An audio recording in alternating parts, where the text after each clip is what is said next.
How would I describe Sister Andrea Lee? Mission-driven, student-centered, justice-focused. I would use the phrase tirelessly generous.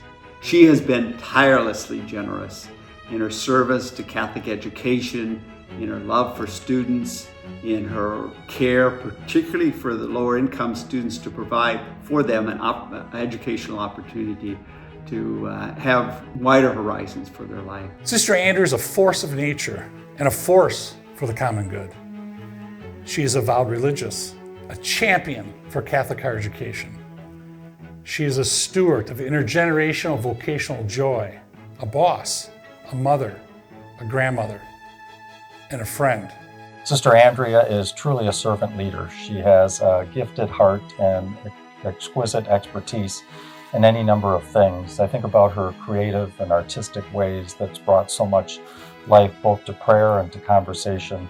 The ways in which she's always said yes to serve and help others is extraordinary, from her time as a member of the board of directors for ACCU, including as chair, to the ways in which she's facilitated great new presidents' conversations and opportunities. It's been a gift to know her these last 20 years and the accomplishments she's achieved at St. Catherine's, at Marywood, at Notre Dame, at Alverno, at St. Norbert. The list goes on and on. As I entered into my first presidency last year, Sister Andrea walked with me as a friend, a mentor, and as a spiritual guide.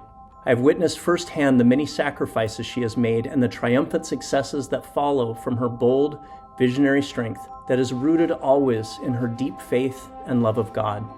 A true servant leader, Sister Andrea poured herself into community and sought to always bring forth the strength within others in the furtherance of the mission of Catholic education to empower the least advantaged in the world. Sister Andrea has given fully of herself to her vows, to her IHM sisters, to her son, her grandsons, and her family, and to Catholic higher education, and to all she has encountered.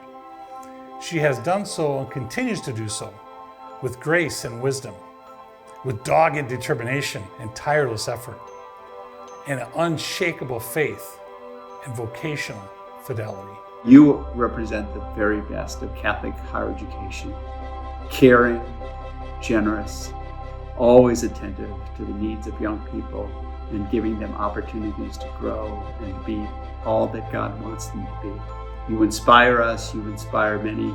Thank you for your service. Thank you for your example. Sister Andrea exemplifies what is best in education. There is no better leader in Catholic education, teacher, and it's been such a joy to work with her, particularly when she was at a women's university, working as part of the Women's College Coalition. Sister Andrea is a champion. It is fitting that Sister Andrea is being recognized with the Father Hesburgh Award. Having had the opportunity to meet Father Ted and have dinner with him in his office that was atop the Notre Dame Library, I felt under Sister Andrea's leadership the same focus on justice and love of Christ and neighbor that I experienced in that sacred time with Father Hesburgh.